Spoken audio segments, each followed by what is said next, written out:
অন্তত বাংলাদেশের সাতপন্থীদের মধ্যে একজন বিবেকবান দায়িত্বশীল নাই। Not a single person. একজন ব্যক্তিও যদি থাকতো, গতকালকে রাতের এই ঘটনা তারা ঘটাতে পারে না।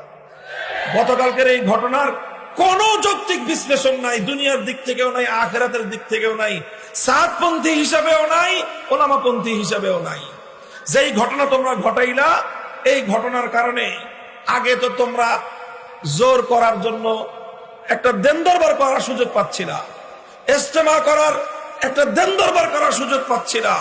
গতকালকের এই ঘটনার পর জোর তো দূরের কথা, ইজতেমা তো দূরের কথা, এখন তোমাদের বিরুদ্ধে এই 4 হত্যা সহ আমাদের যে সকল নিরপরাধ ভাইদেরকে তোমরা নির্মম ভাবে আহত করেছো, 2018 সালে আমার 5000 সন্তানদেরকে নির্মম ভাবে তোমরা ক্ষতবিক্ষত করেছো, প্রতিটি ফোঁটা রক্তের জন্য জবাবদিহিতার কাঠগড়ায় তোমাদেরকে দাঁড়াতে হবে।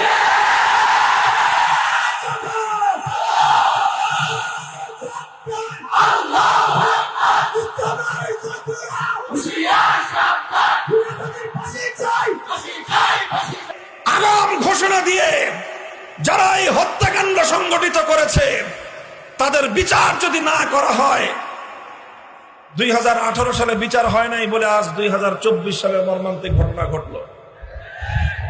আজ যদি 2024 সালে এই ঘটনার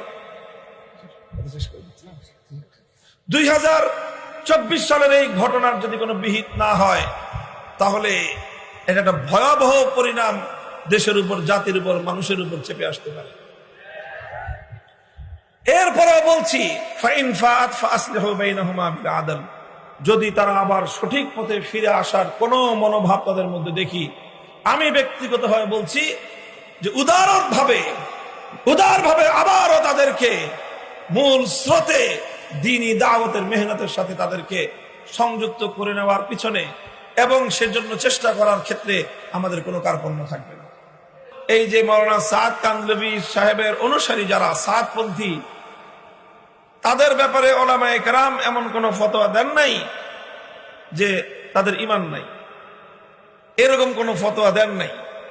বরং মাওলানা সাদ সাহেবের কিছু কিছু বক্তব্যের ক্ষেত্রে আপত্তি রয়েছে, ঘোরতর আপত্তি, যে ওই সকল কথাগুলো তার অনুসারীদের মধ্যে বিভ্রান্তি তৈরি করবে, ভবিষ্যতে এটা কি আরো বড় ফিতনায় রূপান্তরিত হতে পারে, এই ধরনের আশঙ্কা প্রকাশ করে তাদের এই মূল চিন্তা ধারণাটাকে ওনারা বিভ্রান্ত বলে আখ্যায়িত করেছেন আলেম সমাজ।